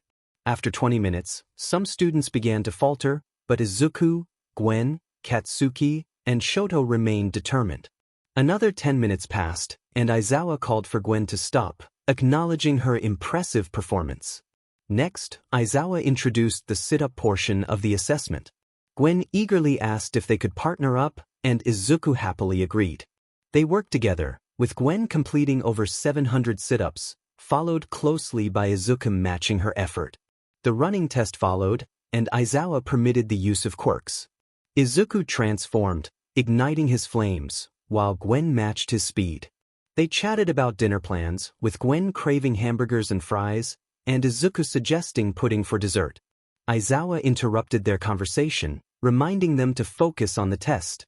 As the final test approached, Aizawa explained the softball throw.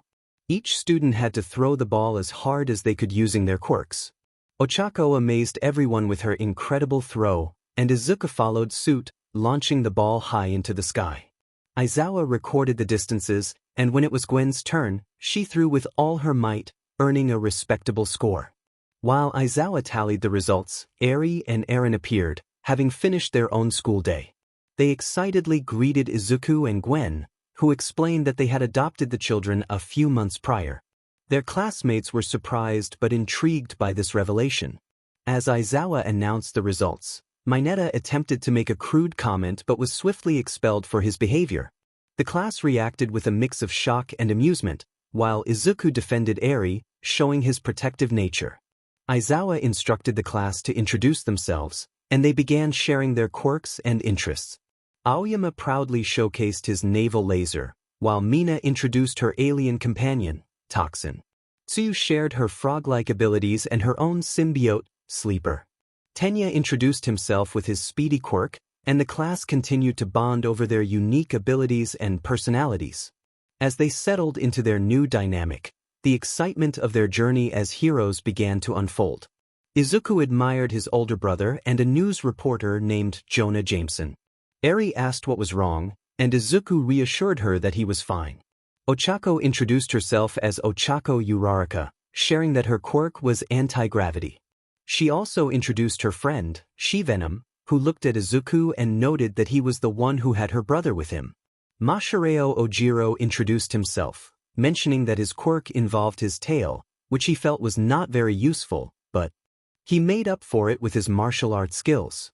He expressed his love for fighting strong opponents to test his own strength. Denki Kaminari introduced himself, explaining that his quirk was electricity, but if he overused it, he became a bit slow-witted. He also shared his passion for video games. Eijiro Kirishima introduced himself, saying his quirk was hardening, allowing him to strengthen his body. He enjoyed working out and was often found in the gym. Kuji Koda communicated in sign language, and Izuku offered to speak for him. Kuji explained that he could talk to animals and loved taking care of his bunny. Eren inquired about the bunny, and Izuku mentioned it was at home. Rikido Sato introduced himself, sharing that his quirk allowed him to consume sugar to gain strength, and he loved baking sweets, offering donuts to everyone, which they happily accepted. Mizo Shoji introduced himself, explaining his quirk allowed him to create clones of his senses and that he enjoyed a peaceful life. Kyoka Jiro introduced herself, mentioning her quirk involved her earjacks and that she had a symbiote named Mania. Kyoka expressed her love for writing and singing, and Mania greeted everyone. Gwen complimented Kyoka, and Izuku mentioned he sang a lullaby to Eri, the same one his mother used to sing to him. Hantashiro introduced himself, mentioning his quirk involved tape from his elbows, and he was often compared to Spider-Man. Ida chimed in, stating that those comparisons were unwarranted. Izuku acknowledged this, and Gwen expressed her surprise. 𝗵𝗃𝗃 Tokoyami introduced himself, sharing that his quirk was Dark Shadow, which he enjoyed due to his affinity for dark things. Shoto Todoroki introduced himself, revealing his quirk was half ice and half fire, and he was the son of Endeavor and younger brother of Dabi. He expressed his love for his girlfriend, Psycho, who introduced herself next. Her quirk allowed her to become super smart when she drank tea, and she also expressed her affection for Shoto. Toru Hagakure introduced herself, explaining that she was invisible and couldn't turn it off. She shared her love for girly things.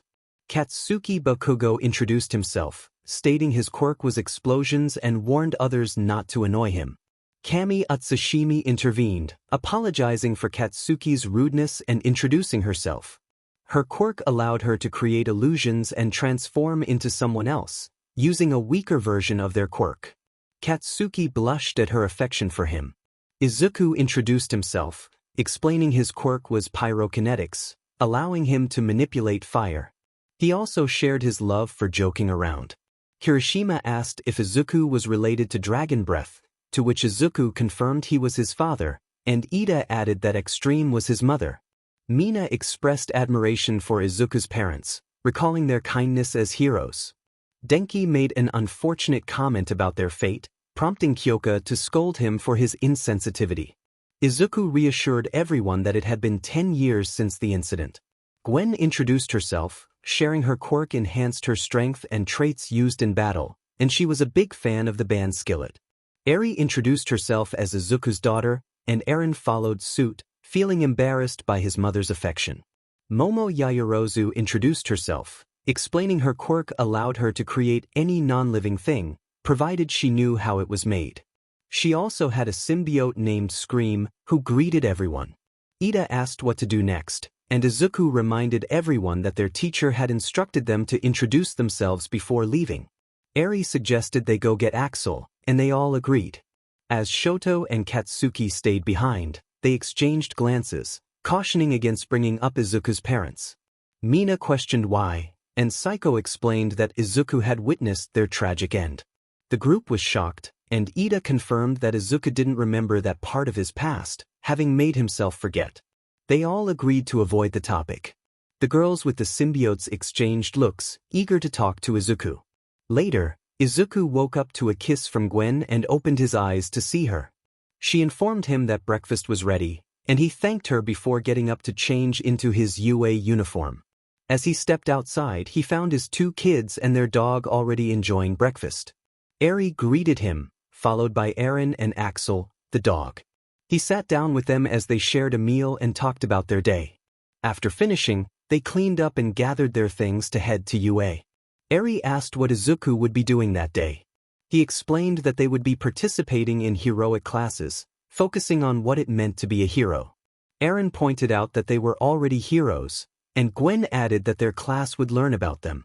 Izuku expressed concern for someone, but Gwen reassured him that they would keep it a secret. Izuku decided to call Mr. Stark about the situation. Gwen agreed, and they headed toward the school. Once inside, they took their children to see Nizu. After dropping them off with Axel, they made their way to their classroom.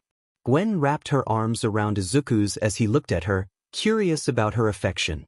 She explained that it had been a while since they had any time alone, so they should enjoy it. He nodded in agreement. Upon entering their classroom, they found Shoto and Katsuki with their girlfriends. The atmosphere was lively as more classmates arrived, and they settled in, waiting for their teacher. Denki mentioned the presence of Spider-Man and Spider-Ghost in Mustafa, while Ida expressed concern about them being a menace to society. Momo pointed out that they were part of the Avengers, and Ida suggested they should be arrested. Izuku and Gwen dismissed the comments with a shared sentiment. Aizawa entered and signaled for the class to begin. They engaged in their usual lessons, with Izuku and Gwen answering many questions due to their intelligence. When lunchtime arrived, Gwen placed 2 bento boxes on Izuku's desk, suggesting they eat together. Izuku reassured Katsuki that their kids had their lunch and were with Nizu for some exciting experiments. Psycho questioned the safety of the situation, to which Izuku confidently replied that Axel was with them. As their classmates left for lunch, Aizawa informed Izuku and Gwen that they would reveal their identities during battle training. Izuku confirmed this, and Aizawa mentioned that All Might would be their heroic teacher. After Aizawa left, Gwen playfully jumped over Izuku, and they shared a brief moment of affection. When the class returned from lunch, they noticed Gwen adjusting her makeup while Izuku continued eating. Katsuki asked who their heroic teacher would be, and Izuku replied it was All Might. Mina was curious about how he knew, and Izuku explained that Aizawa had informed them. Just then, All Might entered the room with his signature enthusiasm, announcing his arrival. The class reacted with excitement, and All Might shared that they would be engaging in a unique battle training session against 2 heroes. As the students changed into their hero costumes, they speculated about why All Might wanted to speak with Izuku and Gwen. The boys were tight-lipped, while the girls expressed interest in Gwen's training regimen and makeup. They finished changing and headed toward City A, where All Might awaited them. He praised them as fine heroes in the making and introduced the 2 heroes they would face. When Spider-Man and Spider-Ghost arrived, Izuku playfully silenced Denki, who was about to reveal their identities. Gwen expressed her annoyance at Denki's antics. The class was shocked to learn Izuku and Gwen's true identities, and All Might warned them not to reveal anything, as it could have serious consequences. Izuku defended their status as official Avengers, and when Ida challenged him, Izuku's anger became palpable. Gwen calmed him down with a gentle kiss. Nizu reminded Ida of Izuku's connection to Tony Stark, emphasizing the potential repercussions of his words. Ida reluctantly agreed to keep quiet. All Might then explained that the training exercises would differ from the norm, with Spider-Man and Spider-Ghost leading the way. The class would play the role of villains while the 2 heroes would act as protectors. Izuku and Gwen prepared for the challenge, confident in their abilities. They revealed their training background, which included renowned heroes, and Izuku mentioned his capability to wield Mjolnir, leaving everyone surprised. Izuku was surprised to see everyone shocked, especially Thor. Shoto suggested they head inside, and AM explained the scenario. They were attacking the city, and both Spider-Man and Spider-Ghost had to capture or defeat them within an hour for the training exercise. Class 1A entered the city while Izuku and Gwen discussed their strategy. Izuku asked for suggestions, and Gwen proposed that she would handle the girls while he dealt with the boys. Izuku agreed, and they both emphasized the need to be cautious and study their opponents. Gwen mentioned the spider drones already flying around, and they prepared for action. They lifted their masks and shared a brief moment before pulling them back down, ready to begin. As the girls of Class 1A walked around, Psycho reminded them to be careful and not get distracted. Mina boasted about their strength, while Toxin warned that their weaknesses could be exploited. 𝗧𝗵𝗃 and Mania discussed their abilities, with Mania noting her immunity to sound but not fire. Suddenly, Toru was captured by a web and pulled up to see Gwen perched on a light post. Gwen noted that they were too distracted, and AM announced that Toru 𝗧𝗵𝗃𝗧𝗏 had been eliminated. Cammy urged everyone to stay alert, while Tsuyu and the others prepared for battle. Gwen remarked that it had been a while since she fought them and questioned if they were as strong as Venom and Carnage. The symbiotes were mentioned, with one being defeated previously, and the girls acknowledged the challenge ahead. Gwen declared she wouldn't hold back as they charged at her. She skillfully dodged their attacks, delivering a kick to 𝗧𝗵𝗃𝗧𝗏 and evading a 𝗕𝗵HP attack from Momo. Mina attempted to cut her down with an axe, but Gwen caught it and retaliated with a powerful kick. Using metal pipes, Gwen created a loud clash that caused Scream, Toxin, and the others to wince in pain. Mania, being immune, tossed them aside. Gwen then flipped to avoid Cammy and Psycho's attacks, acknowledging their efforts. As they regrouped, Gwen signaled them to come at her, and she used her webs to blind them, seizing the opportunity to subdue Cammy and Psycho. AM announced their elimination, and the remaining girls were reminded to be cautious. Gwen taunted them, and they charged again. She dodged their attacks but was caught by Mina. In response, Gwen kicked Mina down, knocking her out. Tsuyu attempted to restrain her with her tongue, but Gwen pulled her forward, wrapping her in a web cocoon. AM announced Mina and Tsuyu's elimination. With only 2 girls left, they worked together to attack Gwen. She caught their punches, leaping over them and kicking 𝗧𝗵𝗃𝗧𝗏 back. Momo created a sword, but Gwen countered and used her venom to put Momo to sleep. 𝗧𝗵𝗃𝗧𝗏 retaliated with a punch, but Gwen quickly recovered and subdued her as well. With her part finished, Gwen contemplated dinner plans for herself, Izuku, and their friends as she waited for him to complete his task. Meanwhile, Izuku was crouched on the edge of a building, observing his male classmates. He felt the pressure of having to deal with them and expressed a longing to be closer to Gwen. AM, overhearing him, reminded him that he was aware of Izuku's relationship with 𝗬𝗏𝗵𝗃𝗧𝗏. As Izuku spotted the group searching for him, he jumped off the building and swung into action. Kirishima suggested a plan, while Iida declared his intent to capture Izuku, labeling him a menace. Shoto reminded them that Mr. Stark funded their family business and threatened to cut off contributions if they continued to pursue Izuku. Katsuki insisted they stay together, warning that Izuku would strike from above or the side. Suddenly, they noticed Denki trapped in webs, and AM announced his capture. Izuku landed on a light post and shot a web at 𝗬𝗏𝗔𝗎𝗍, who narrowly dodged it. Iida charged at him, and Izuku acknowledged his speed. Izuku believed that what Katsuki's father, Jameson, said was true. Katsuki burst out laughing, while Iida expressed his discontent, feeling insulted by the comment about his idol. Izuku reassured him that he didn't judge or discriminate. As Iida charged at him, Izuku caught his leg and tossed him, sending him crashing into a car, quickly trapping him with his webbing. Iida found his mouth sealed with webbing once again. The announcer declared that Tenya Iida had been captured. Izuku's spider sense tingled, prompting him to leap out of the way just as 𝗬𝗏𝗍𝗏 fired his naval laser. He then noticed Katsuki soaring toward him, ready to attack. Katsuki shouted at him, but Izuku reminded him that he could absorb fire. He absorbed the flames into his hands, which glowed an amber red, then shot fire back at Katsuki, who had to block it with ice. Swinging toward a building, Izuku used his flames to shoot fireballs at 𝗎𝗪𝗎, who countered with his tail. After landing, Izuku saw Kirishima and Sato preparing to punch him. He caught both fists and pulled them forward, causing them to collide. He then webbed them together and tapped their necks, leading to the announcer declaring that Ijiro Kirishima and Rikido Sato had been eliminated. Izuku noted that 7 more opponents remained and felt confident. 𝗵𝗃𝗃𝗁𝗍 acknowledged Izuku's skill, while 𝗧𝗏 commented on his role as an avenger. Izuku mentioned the strength of heroes like Hulk, Captain America, Iron Man, Thor, and Black Panther, admitting that he still had a lot to learn. 𝗎𝗪𝗎 found his words inspirational, and Katsuki urged everyone to stop talking and get back to the fight. 𝗧𝗏 attempted to use his tape against Izuku, but Izuku caught it and spun 𝗧𝗏 around, causing him to crash into a car. Izuku then jumped and punched him, knocking him out.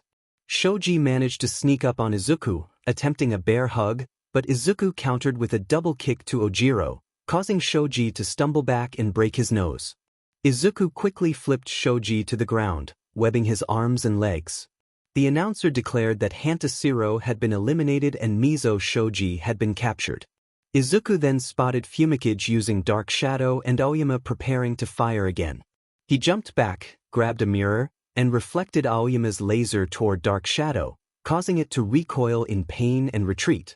Izuku shot webs at 𝗵𝗃𝗃𝗁𝗍, bringing him down, while Koda attempted to use his voice but was silenced by Izuku's webbing. Koda raised his hand in defeat. The announcer announced that 𝗵𝗃𝗃𝗁𝗍 had been captured and Kuji Koda had surrendered. 𝗎𝗪𝗎 and Shoto strategized to stick together and avoid Izuku. Unbeknownst to them, Izuku was already plotting to separate them. He smirked as he noticed something nearby. 𝗎𝗪𝗎 wondered where Izuku was, and 𝗎𝗪𝗎 was caught off guard when a car was thrown at them. They dodged just in time, but 𝗎𝗪𝗎 was hit by a fireball, causing him to faint from the shock. Izuku seized 𝗎𝗪𝗎 by the tail, spinning him around and slamming him to the ground until he lost consciousness. The announcer declared that Mashiro 𝗎𝗪𝗎 and Yuga 𝗎𝗪𝗎 had been eliminated. Izuku then turned his attention to Katsuki and Shoto, stating that only the 2 of them remained. Katsuki challenged Izuku, who replied that it wasn't him they should worry about, but Gwen. They saw webs wrapping around their legs, pulling them up to reveal Gwen waving at them. Izuku quickly wrapped them in webbing as the bell rang, signaling the end of the match. The announcer declared the heroes the winners. Gwen celebrated by removing her mask, and Izuku followed suit, sharing a moment of triumph. Shoto interrupted, asking to be let out, while the announcer reminded Izuku to help his classmates. Izuku agreed, and in a playful moment, he smacked Gwen's backside, suggesting they would have their own time later. The class of 1A returned to the observation room, where they found Izuku and Gwen speaking with 𝗎𝗪𝗎. 𝗎𝗪𝗎 shared his experiences with the Avengers, while Izuku candidly noted that 𝗎𝗪𝗎's fighting style was more about brute force than strategy. Gwen explained that Captain America had trained them in hand-to-hand combat and military strategies, while Izuku mentioned that Winter Soldier taught them to show no mercy to their enemies. Katsuki, feeling frustrated, confronted Izuku about whether he had been holding back during the match.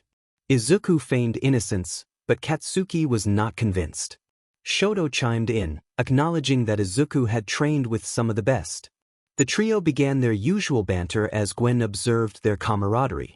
Kami noted that Katsuki seemed happy, while Saiko pointed out Shoto's similar demeanor. Ida questioned why they were friends with someone he considered a menace, but Saiko defended Izuku, explaining the bond between their families. Momo wondered why Izuku wasn't with them, and Gwen revealed that Mr. Stark had spoken with their parents about ensuring Izuku's safety. Gwen recounted how Izuku had transferred to her school and initially seemed lifeless. She made an effort to connect with him, and over time he opened up. Toru teased that Gwen had fallen in love, which she confirmed with a smile, reflecting on their 5 amazing years together. 𝗎𝗪𝗎 concluded the discussion, reminding everyone to focus on their training and improve their skills, emphasizing the importance of growth and teamwork. No matter how much stronger one becomes, a new weakness always emerges. So, it's essential to be prepared. As class ended, Izuku looked at his 2 friends and Gwen. He suggested they change back, and Gwen agreed, saying she would see them in the classroom. She left with the girls while Izuku turned to Shoto and Saiko, asking for their help. Katsuki inquired what he needed assistance with, and Shoto jokingly asked if Izuku wanted to propose to Gwen. Izuku confirmed his intention, and Katsuki, albeit surprised, agreed to help. Shoto wanted to know how Izuku planned to do it, and Izuku promised to keep them informed. After changing back into their UA uniforms, they returned to the classroom, where they found the girls packing their things. Gwen mentioned they should gather their kids and Ace, and Izuku agreed. They left the classroom and headed to Nizu's office, knocking on the door to hear Ace barking inside. Nizu welcomed them in, and the children excitedly greeted their parents. Eri shared how Mr. Fuzzy Man had shown them a fascinating science experiment, while Eren mentioned a doomsday machine project. Izuku expressed hope that it would be better than Dr. Doom, and Nizu humorously noted that Dr. Doom feared him. As they left UA, they spotted a McDonald's. Izuku suggested they skip cooking for the night, and the kids eagerly agreed. After getting their food and changing into comfortable clothes, Gwen instructed the kids to eat and then do their homework. Izuku fed Ace, who happily barked in response. Eren asked Izuku to train him, inspired by a message from Ichigo Kurosaki about older siblings protecting their younger ones. Izuku agreed, but Gwen reminded them to keep it light. Eri wondered about her role, and Izuku assured her that she had Ace and him to protect her. Gwen then asked when their parents might visit, and Izuku expressed hope it would be soon, though he was wary of Deadpool's unpredictable nature. Gwen chuckled at the thought of their parents meeting Hulk, who they imagined would be affectionately called Uncle Smashy. After dinner, the family completed their homework. Izuku helped Eri with her hair, and she asked how he became so skilled. He explained that his mother had taught him, but sadly she was no longer alive. Eri asked if he missed her, and Izuku confirmed that he did, but he believed she was watching over them. Once the kids were tucked into bed, Izuku told them a story until they fell asleep. He returned to his room, where Gwen was waiting. They settled into bed together, sharing a kiss and cuddling as sleep overtook them. Izuku felt a deep sense of commitment to protect his family. Meanwhile, in an underground bar, a group of individuals discussed a plan involving All Might, contemplating the consequences of eliminating him and revealing they had a 𝗵𝘃𝗲 guiding them. As the next chapter unfolded, Izuku, Gwen, Eri, Eren, and Ace walked toward UA, encountering reporters questioning their classmates. Izuku noticed them struggling and called out that All Might was trying to sneak away, prompting the media to rush in that direction. Hounddog secured the gates as Izuku and the others entered. Momo thanked Izuku for his help, while Kyoka and Mina expressed their concerns about the media. Aizawa commended Izuku for his quick thinking, but Izuku sensed trouble nearby. Ace growled, and Aizawa instructed Hounddog to investigate. Ace attempted to track the scent of an intruder but ultimately reported that it was gone.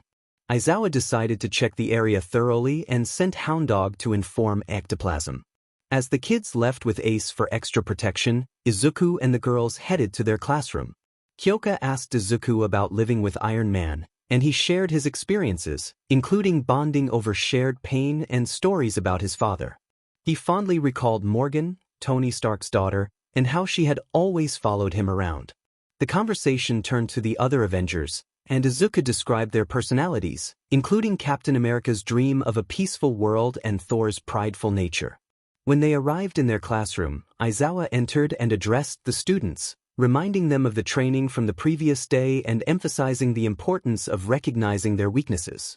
Izuku and Gwen received praise for their efforts, and both expressed their gratitude. Aizawa announced that it was time to choose a class president and a vice president, encouraging everyone to nominate themselves. He then settled down for a nap while the students began the process. Izuku suggested that they should select the best candidate to lead, advising against choosing him or Gwen since they had their responsibilities as parents. The class decided to vote, writing down the names of those they believed would be the best leaders. After tallying the votes, Aizawa woke up to announce that Momo Yaoyorozu and Kyoka Jiro had won. Momo and Kyoka promised to do their best as Aizawa instructed the class to begin.